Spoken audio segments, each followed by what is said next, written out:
Hello everyone, welcome to my channel. So दोस्तों, आज की वीडियो में हम बात करने वाले हैं लीग ऑफ नेशन के बारे में। तो चलिए करते हैं अपने वीडियो को स्टार्ट। तो सबसे पहले हम बात करेंगे लीग ऑफ नेशन क्या था। ठीक है, तो सभी को पता है लीग ऑफ नेशन बनाया गया था ताकि वर्ल्ड वॉर से, आने वाले वर्ल्ड वॉर से दुनिया को बचाया जा सके। ठीक है, कोई भी वॉर ना हो, तो मेन इसका ऑब्जेक्टिव ये था। तो लीग ऑफ नेशंस एक इंटरनेशनल ऑर्गेनाइजेशन थी जो फर्स्ट वर्ल्ड वॉर, जो कि कब हुआ था 1914 टू 18 के बाद बनाई गई थी। इसका मेन एम था दुनिया में शांति बनाए रखना और आने वाले वॉर्स को रोकना। ये बहुत ही सिंपल लैंग्वेज में आप समझिए कि आने वाले जितने भी वॉर होंगे वो सभी को रोकना चाहता था लीग ऑफ नेशन। एस्टैब्लिशमेंट की बात करते हैं। एस्टैब्लिशमेंट इसकी हुआ था, इसकी एस्टैब्लिशमेंट की बात करें तो ये 10 जनवरी 1920 को बनाया गया था, part of treaty of Versailles. सभी जानते हैं। हेडक्वार्टर्स की बात कर लेते हैं। इसका हेडक्वार्टर्स कहाँ पर थे? जेनेवा, स्विट्ज़रलैंड में।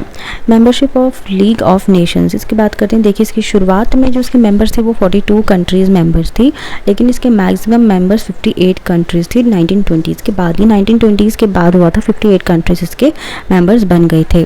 इंडिया भी मेंबर था थ्रू उस वक्त इंडिया ब्रिटिश रूल में था। ठीक है, सभी जानते हैं। अब एक चीज़ आप समझिए, एक इम्पॉर्टेंट पॉइंट यहाँ पे लेके चलिए कि देखिए, अमेरिका ने सजेस्ट किया था कि ये लीग बनाइए, लेकिन यूएस कभी भी मेंबर नहीं बना। इवन दो आइडिया अमेरिका के प्रेसिडेंट वुडरो विल्सन ने ही दिया था, लेकिन वो खुद ही नहीं बने। ऑलराइट, अब बात करते हैं ऑब्जेक्टिव्स के बारे में, यानी उद्देश्य लीग ऑफ नेशंस के। देखिए, वॉर को रोकना सबसे पहला। वॉर को रोकना चाहता था लीग ऑफ नेशन। डिस्प्यूट्स को पीसफुली सॉल्व करना चाहता था। डिसआर्मामेंट, कंट्रीज़ को ज़्यादा वेपन्स बनाने से रोकना। कोई भी कंट्री ज़्यादा वेपन नहीं बनाए ताकि वॉर ना हो। वॉर की अगर मैं बात करूँ तो रुकते बहुत ही नहीं है। आप यूक्रेन को देख लीजिए, यूक्रेन रशिया का वॉर देख लीजिए, कब से चल रहा है, बस रुके ही नहीं रहा है। तो कंट्री ज़्यादा से ज़्यादा वेपन अभी भी बनाती ही रहती है। कलेक्टिव सिक्योरिटी, अगर किसी एक कंट्री पर अटैक हुआ तो सब मिलकर उस कंट्री की मदद करेंगे, तो ये कलेक्टिव सिक्योरिटी इसका एक ऑब्जेक्टिव है। International cooperation, trade, health, labour, education जैसे एरियाज़ में मिलकर काम करना। माइनॉरिटी प्रोटेक्शन की बात कर लेते हैं। छोटी जातियों और कम्युनिटीज़ के राइट का सुरक्षण। ऑर्गन्स की अब बात करेंगे हम, जो कि लीग ऑफ नेशन के फोर मेन ऑर्गन्स थे।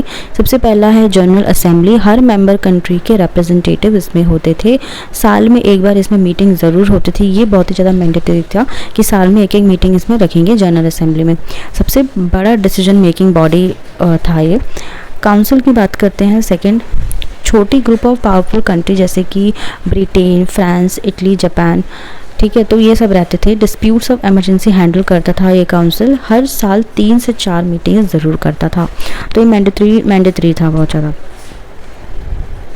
नंबर 3 आता है सेक्रेटेरिएट, यानी कि लीग का office system.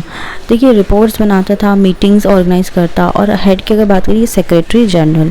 Permanent court of international justice, international legal dispute solve करता था। हेडक्वार्टर की अगर बात करें the Hague, Netherlands. Now work of league of Nations. League of Nations के वर्क की बात करें, सबसे पहले है रिफ्यूजीज़ की मदद की। वर्ल्ड वॉर के बाद भटक रहे लोगों को हेल्प किया। हेल्थ ऑर्गेनाइजेशन बनाया जिससे लेटर WHO बना। ड्रग ट्रैफिकिंग और स्लेवरी से फाइट किया। बॉर्डर डिस्प्यूट्स की बात करते हैं। Border dispute Finland, Sweden, Greece, Bulgaria peacefully solve किए थे। वर्किंग आवर, चाइल्ड लेबर जैसे इश्यूज़ पर भी काम किया था। तो लीग ऑफ नेशन ने काम तो बहुत कुछ किया, बहुत कोशिश भी कर रहा था कि काफ़ी चीज़ें सॉल्व हो जाए और काम किया जाए, लेकिन फेलर फिर भी हुआ इसका। ये बिल्कुल असफल रहा, बिल्कुल फेल हो गया। क्यों उसके मेजर रीज़न थे, उसको हम जानेंगे। सबसे पहला जो मेजर रीज़न इसमें आता है वो ये यूएस का मेंबर ना होना। यूएस देखिए बहुत सुपर पावर है, बहुत बड़ी सुपर पावर है। यूएस कहीं पे ना हो तो चीज़ें गड़बड़ होती ही होती हैं। यूएस का मेंबर ना होना, जिसका आइडिया था वही कंट्री मेंबर नहीं थी, उन्हीं के कोई सजेशन नहीं आ रहे, आइडियाज़ नहीं आ रहे, उन्हीं वही मीटिंग में नहीं थे, तो चीज़ें यहाँ पे बिगड़नी बहुत ही ज़्यादा स्वाभाविक ही था। ठीक है, तो ये फेल होना ही होना था। अपने डिसीजंस को इन्फोर्स नहीं कर पाए, कोई भी आर्मी नहीं थी। कोई भी डिसीजन वो ले रहे थे तो ना तो इन्फोर्स हो रही थी, ना कोई चीज़ इम्प्लीमेंट वहाँ पे चीज़ें हो रही थी, सॉल्व नहीं हो रही थी ठीक से, ग्राउंड रियलिटी में चीज़ें अलग हो रही थी। तो ये चीज़ें यहाँ पे हो रही, इसकी वजह से ये फेल रहा। नंबर 3 आता है पावरफुल कंट्रीज़ का इग्नोर करना, जैसे कि जापान, इटली, जर्मनी ने लीग की बात कभी भी नहीं मानी। अब ऑफ कोर्स ये जो कंट्रीज़ है ना ये बहुत पावरफुल है, सभी जानते हैं जापान कितना पावरफुल है, इटली भी, जर्मनी, लीग कभी भी बात नहीं मानी, तो फेल होना यहाँ पे बिल्कुल होना ही था। सेकेंड वर्ल्ड वॉर को नहीं रोक पाया। 1939 में वर्ल्ड वॉर सेकेंड स्टार्ट हो गया। तो देखिए सबसे बड़ा युद्ध जब फर्स्ट वर्ल्ड वॉर हुआ, इसके बाद जब ये बनाया गया, अब फिर से जब युद्ध की संभावनाएं हो रही हैं, पॉसिबिलिटीज़ जब बढ़ती रहती हैं, तो जब सेकेंड वर्ल्ड वॉर ये रोक नहीं पा रहा तो आगे भी ये क्या ही कर लेता। तो ये फेल था पूरी तरीके से।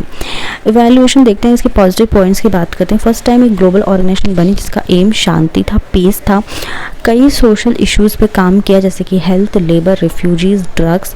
यूएन के लिए फाउंडेशन बनाई। अगर हम नेगेटिव पॉइंट्स की बात करें तो कोई भी वॉर तो नहीं ये रोक पाई, पावरफुल नेशंस ने उसे सीरियसली नहीं लिया। ऑफ कोर्स कोई भी चीज़ होती है अगर कोई इसे सीरियसली ना ले, मान लीजिए आप कोई बात बोल रहे हैं, अपने पेरेंट्स को बोल रहे हैं या अपने घर में किसी मेंबर को बोल रहे हैं, वो बातें नहीं सुन रहे आपकी, सीरियसली नहीं लेते आपको कभी भी, तो आपकी कभी बात चलेगी ही नहीं, ठीक है, एंड में फेलर माना गया।